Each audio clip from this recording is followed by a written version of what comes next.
Dios le bendiga a todos los hermanos y amigos. Dios le bendiga de una manera muy especial.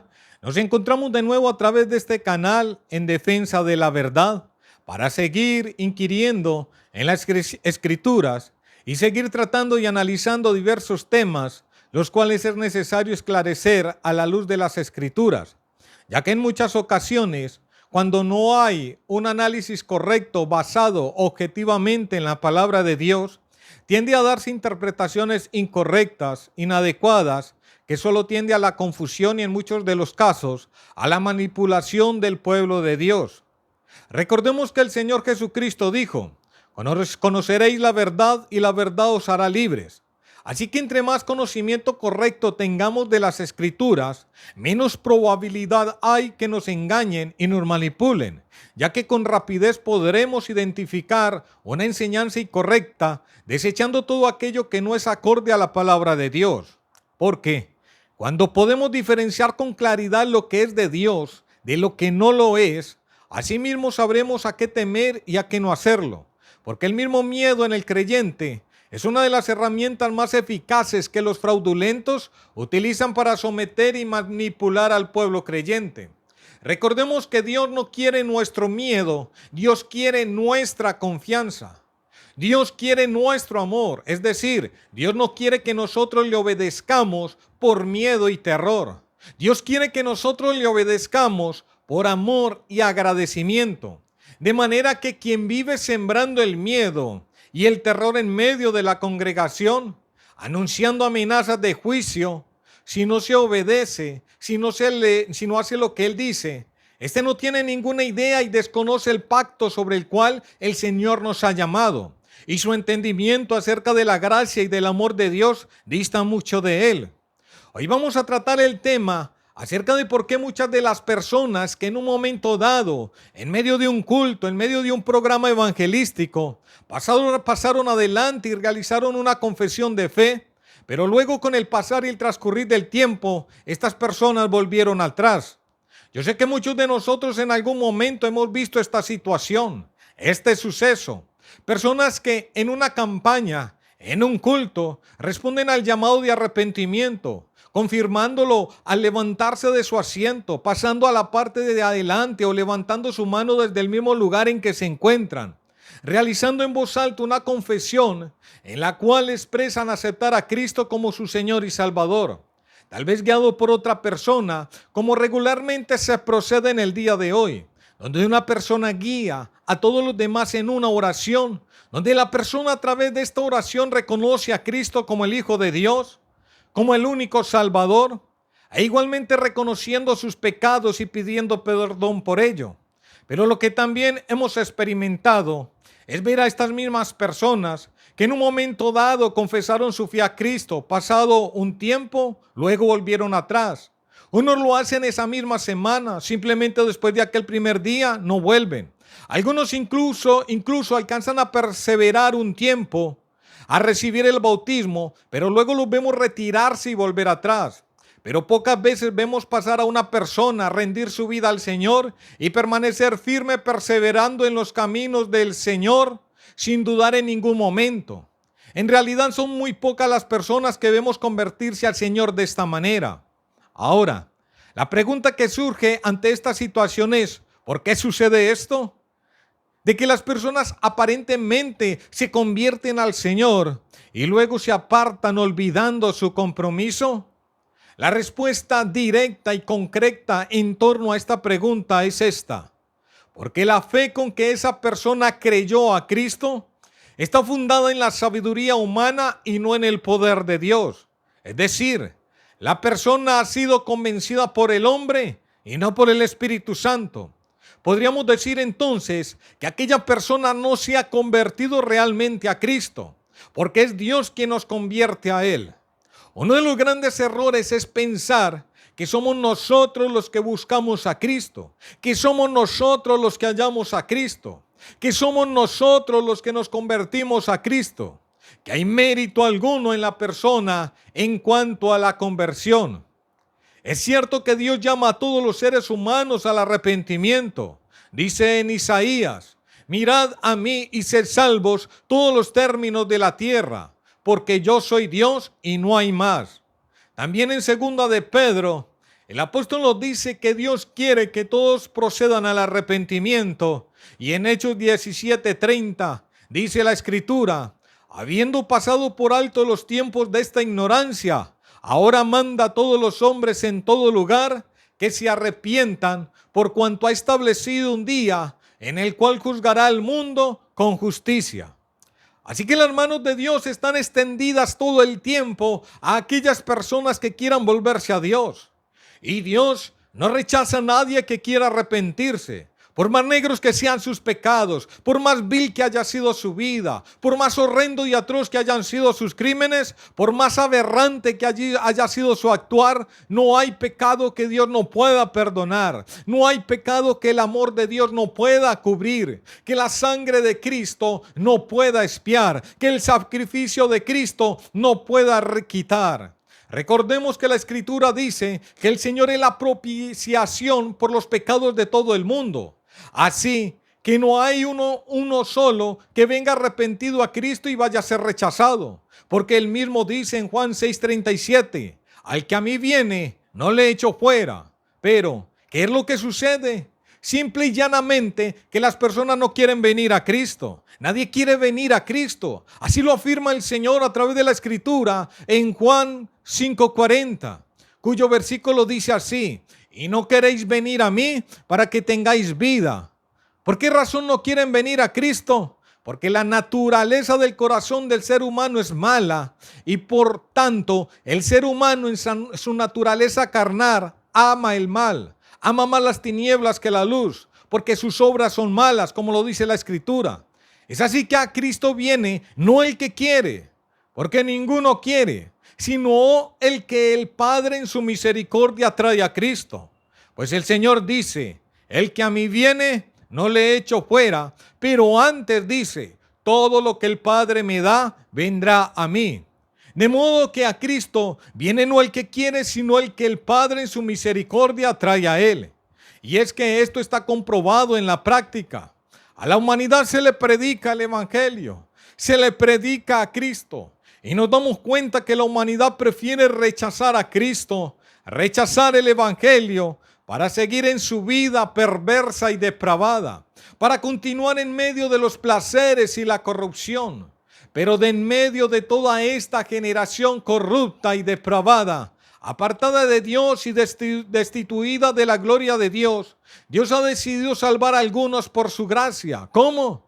No esperando que sea el ser humano el que lo busque, el que lo elija, sino al contrario, eligiendo él mismo, en medio de todos los perdidos, a algunos para salvar, no por sus méritos, sino por su gracia, por el puro afecto de su voluntad, concediéndoles fe para que crean.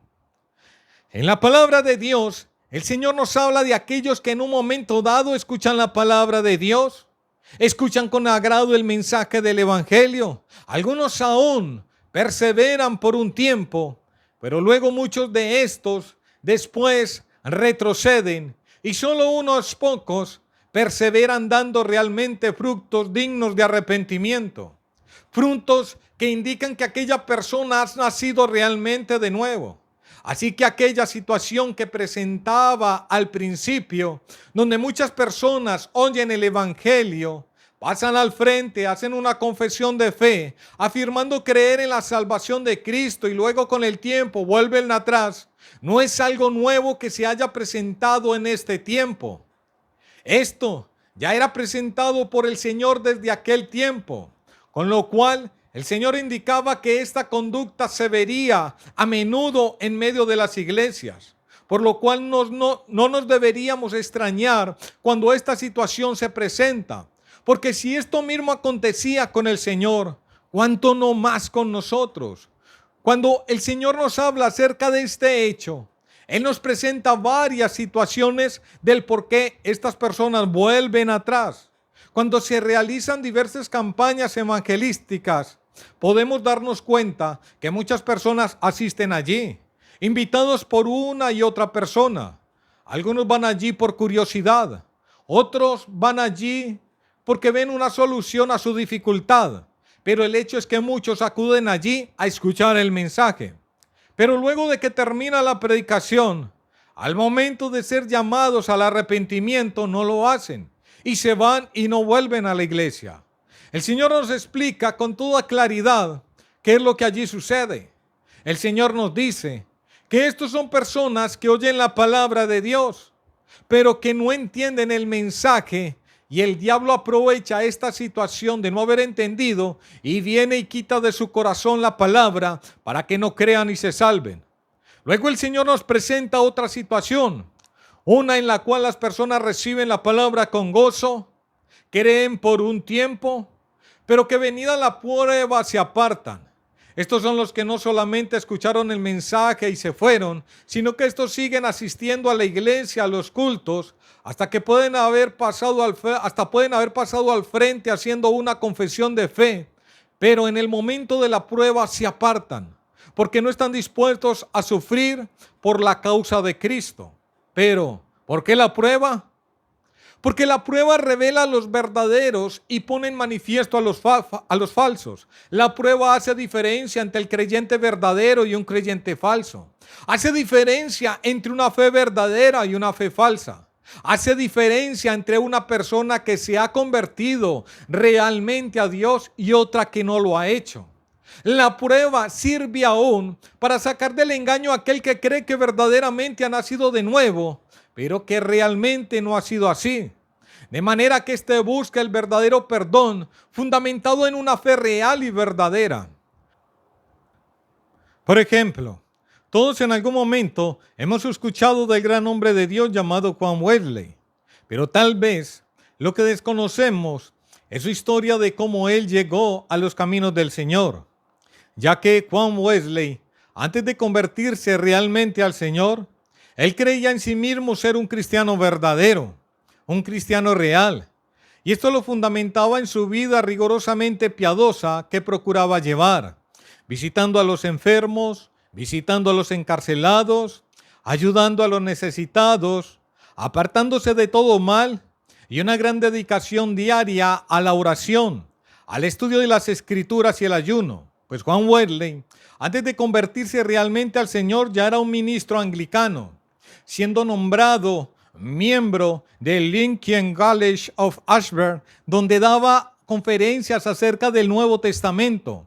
Fue ordenado sacerdote el 22 de septiembre de 1728 y sirvió como cura párroco durante 2 años. Así que Wesley fundamentaba su salvación en las obras y no en la sola fe en la persona de Jesucristo, de nuestro Señor. En 1735, Juan Wesley junto a su hermano viajaron hacia Savannah, en la provincia de Georgia, para desempeñarse como ministro en la recién formada parroquia de Savannah, con el objetivo principal de evangelizar a los nativos americanos. Pero su ministerio allí resultó en un fracaso. Pero en este viaje, desde Grayson en Kent hacia Savannah, la fe de Juan Wesley fue puesta a prueba por medio de una tormenta, la cual rompió el mástil del barco. Pero algo sucedió en medio de esta situación, lo cual llamó profundamente la atención de Wesley. Y era que mientras en medio de la tormenta los ingleses eran consumidos por el pánico, en otro lugar del barco se encontraba un grupo de personas conocidas como moravos, los cuales cantaban himnos con calma y oraban. Esta experiencia llevó a Wesley a creer que los moravos poseían una fuerza interior de la que él carecía.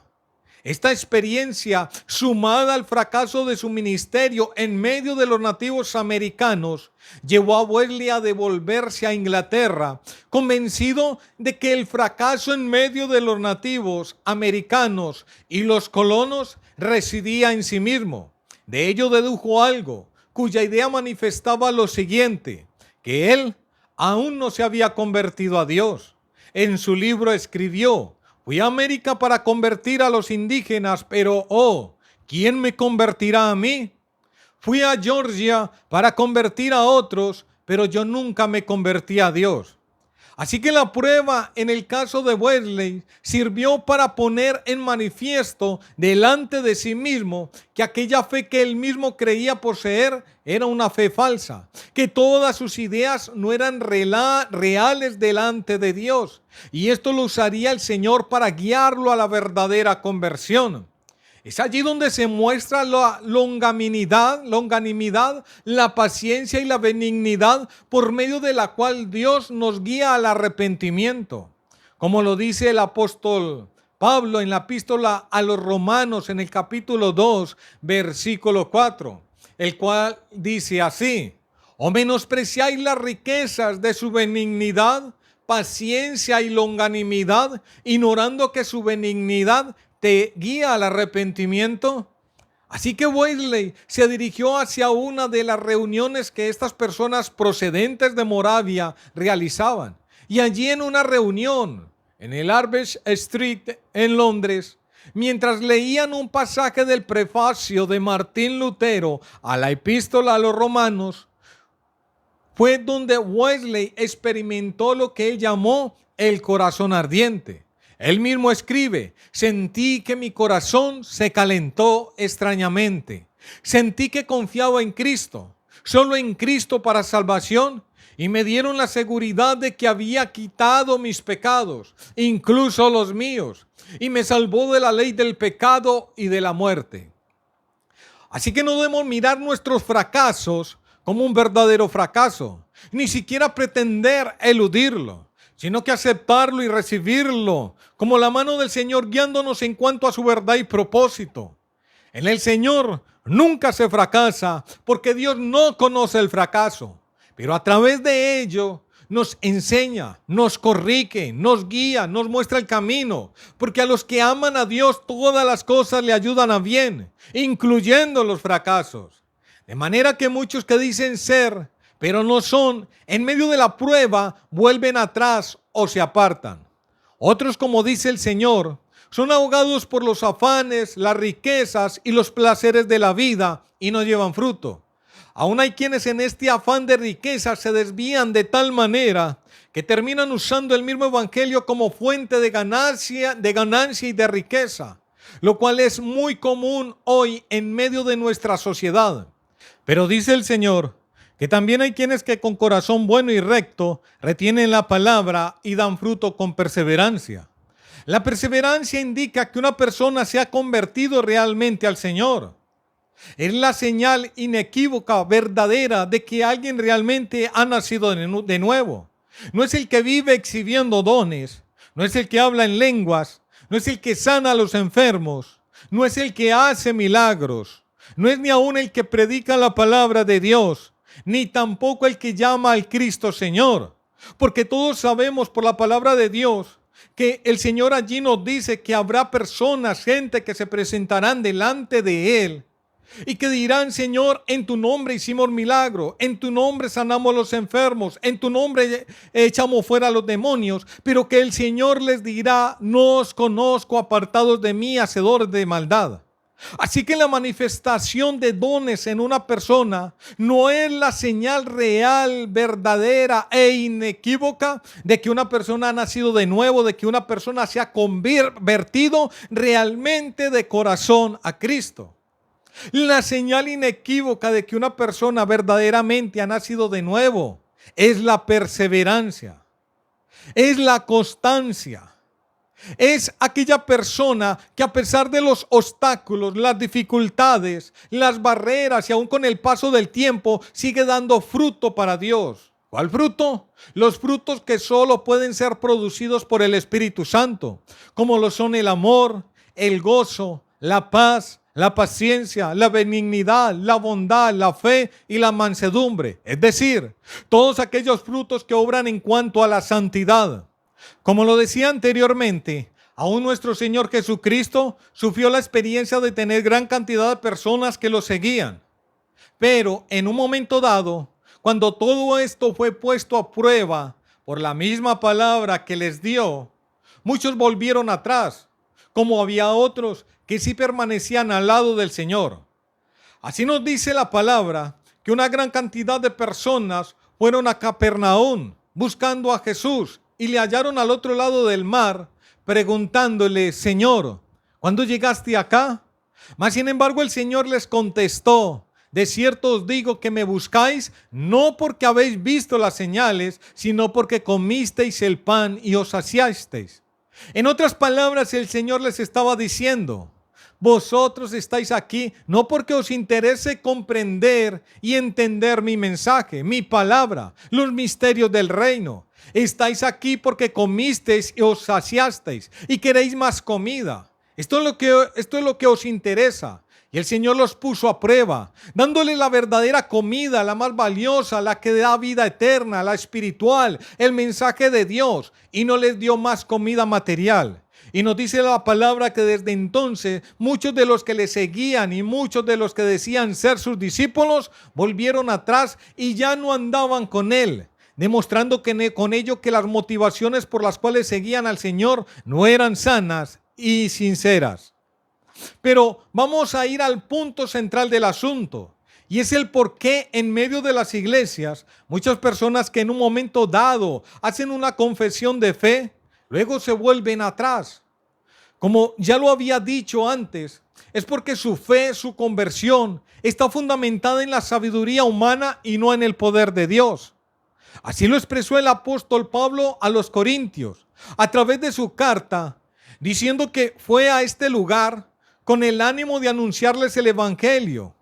Y aunque estuvo en medio de ellos con debilidad, con mucho temblor, con temor, mas sin embargo su predicación no fue con palabras persuasivas de humana sabiduría, sino con demostración del Espíritu de poder, para que de esta manera su fe no estuviera fundamentada en la sabiduría de los hombres, sino en el poder de Dios. ¿Esto qué es? Para entender lo que el apóstol nos está diciendo aquí, hay que entender por qué el apóstol Pablo dice que estuvo entre los corintios en debilidad, en temor y en temblor. Lo que sucede es que el apóstol Pablo, antes de llegar a Corinto, pasó por varias ciudades en las cuales sufrió diversidad de persecuciones y tratos crueles, en medio de los cuales su vida estuvo en peligro, donde sufrió dolor, donde sufrió maltrato. Antes de llegar a Corinto, la Escritura nos dice que el apóstol Pablo intentó adentrarse en el continente asiático, pero se vio impedido por el Espíritu Santo, por lo cual terminó dirigiéndose al continente europeo. En este viaje pasó por Filipos y Tesalónica, donde fue objeto de una feroz persecución por parte de los judíos.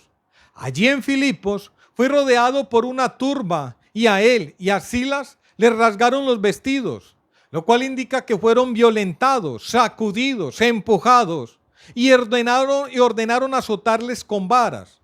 Después de azotarles fueron echados en la cárcel. Ahora, ¿cómo queda el cuerpo después de recibir una golpiza con varas y con toda violencia? Queda adolorido, maltratado, herido, se pierden las fuerzas, se queda limitado físicamente. Y esto es real, porque la Escritura nos dice que el carcelero les lavó las heridas. Así que habían quedado muy maltratados y adoloridos. Luego el apóstol fue a Tesalónica, donde igualmente alborotaron al pueblo juntando una turba, por lo cual el apóstol Pablo tuvo que huir de noche hacia Berea.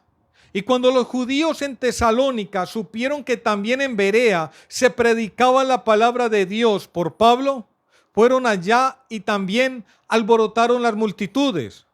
Por lo cual el apóstol Pablo fue enviado hacia el mar, siendo llevado hasta Atenas.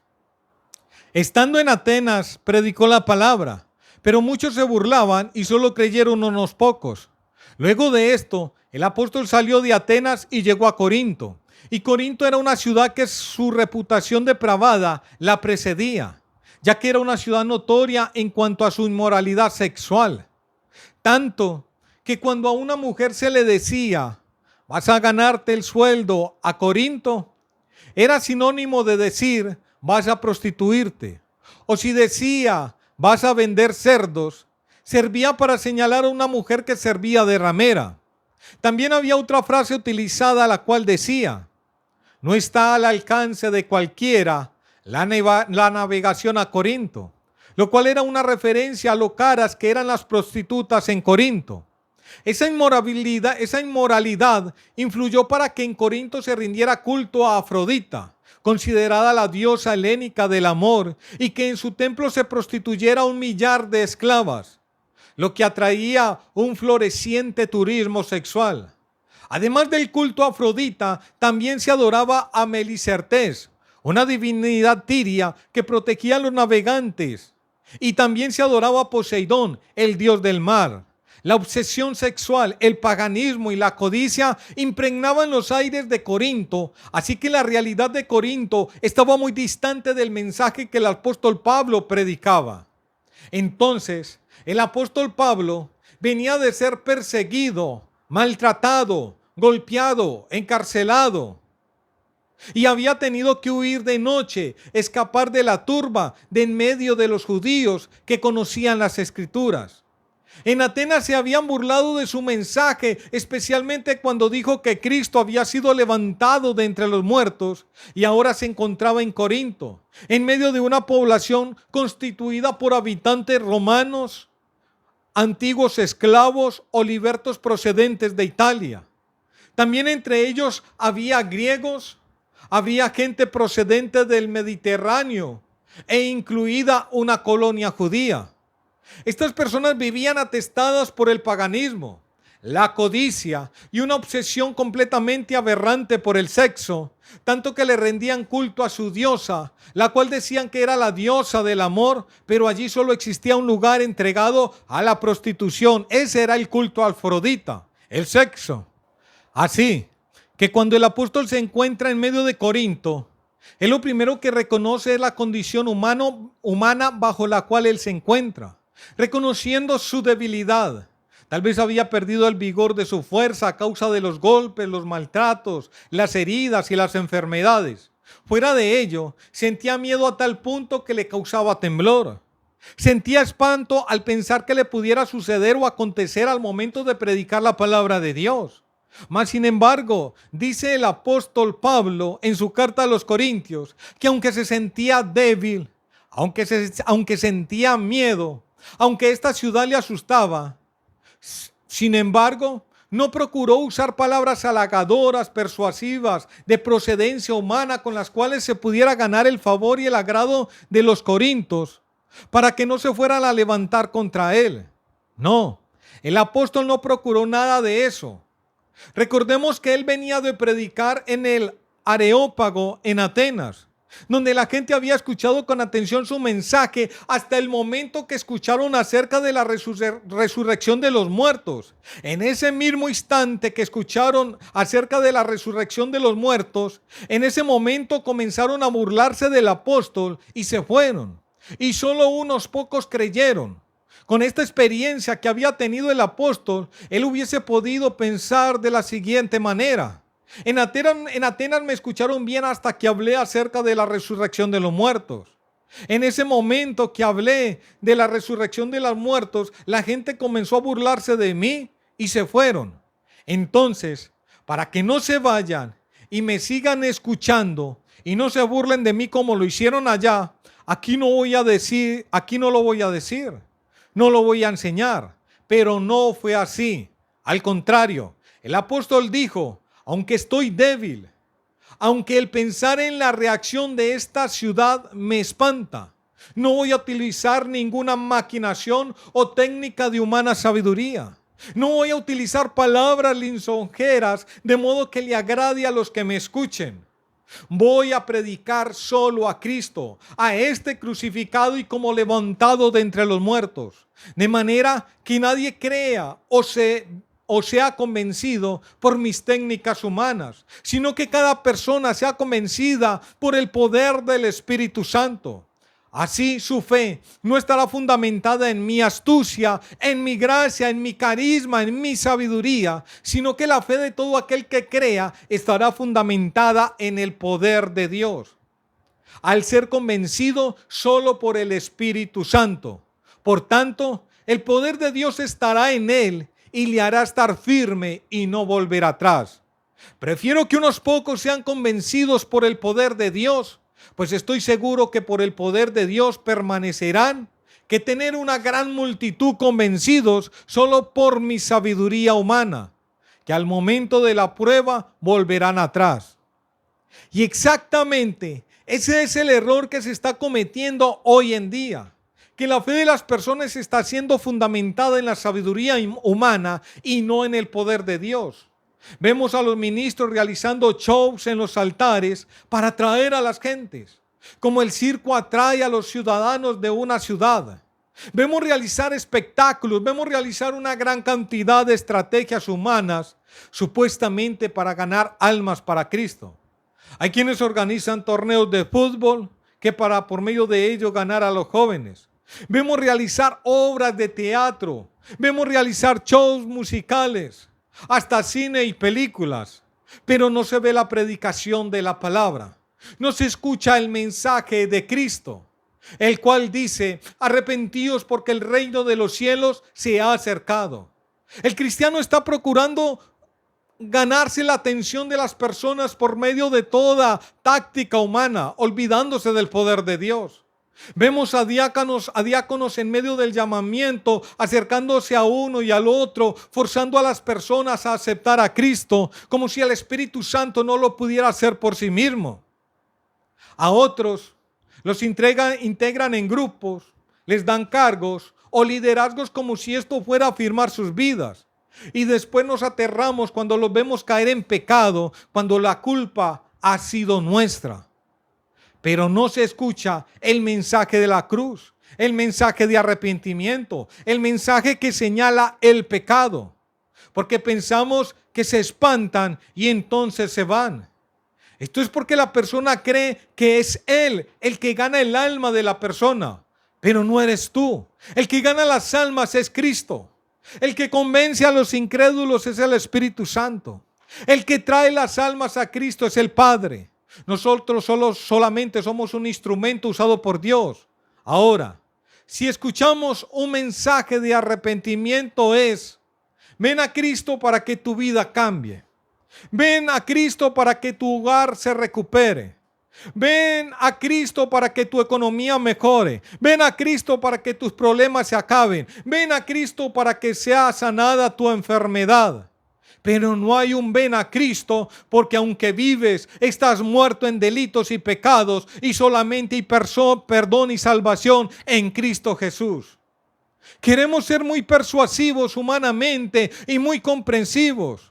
No queremos que nadie se ofenda, queremos ser de agrado para los que nos escuchan. Eso no sirve de nada, solo es sabiduría humana. Es por eso que muchos que reciben al Señor no se han convertido realmente a Cristo, porque no fueron convencidos por el poder del Espíritu Santo. Fueron convencidos por la persuasión humana. Así que su fe no está fundamentada en el poder de Dios, sino en la sabiduría humana.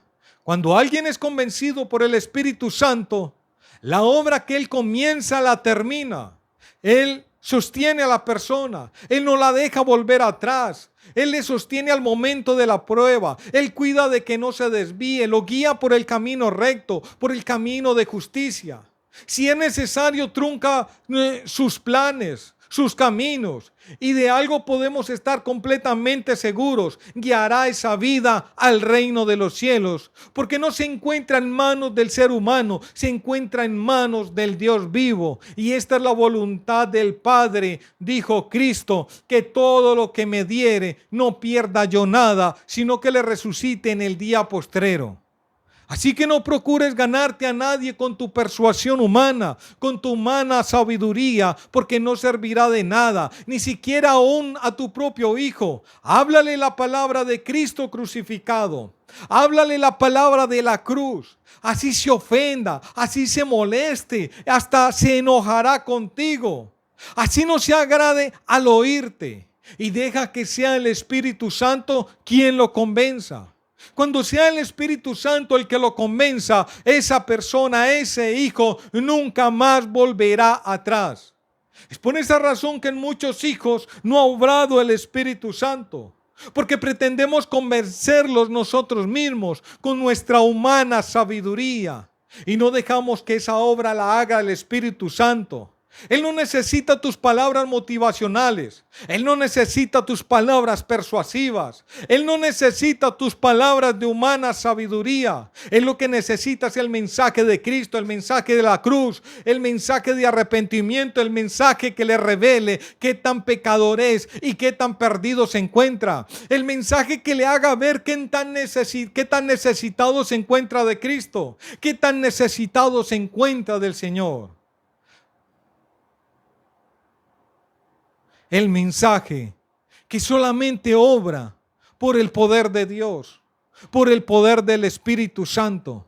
Porque cuando damos la palabra de Cristo, cuando damos la palabra de Dios, cuando damos el mensaje de la cruz, cuando damos el mensaje de arrepentimiento, como lo dice la palabra, no procurando palabras persuasivas para nosotros quedar bien, cuando damos ese mensaje, así se enoje, así se alteren, entonces esa persona, cuando sea convertida a Cristo, no va a ser convertida por mi persuasión, no va a ser convertida por mi humana sabiduría. Cuando esa persona se convierta a Cristo, es porque realmente ha sido convertida, ha sido transformada por el poder del Espíritu Santo.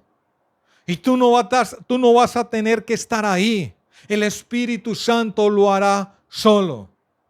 Él no necesita ayuda nuestra. Él tiene el poder suficiente para hacerlo. Lo único que el Señor nos pide a nosotros como sus instrumentos es que demos el mensaje, es que demos la palabra, pero que demos la palabra de Dios, que demos la palabra de Cristo, que demos la palabra de la cruz. Y entonces cuando demos esa palabra real y verdadera, confiando solamente en el poder del Espíritu Santo y no en lo que nosotros hagamos, esa palabra irá con el poder de Dios y no retornará vacía, como lo promete el Señor en las Escrituras.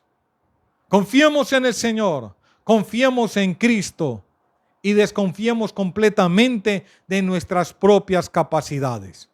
Así, hermano y amigo, este ha sido el mensaje de hoy. Dios le bendiga y hasta una próxima oportunidad.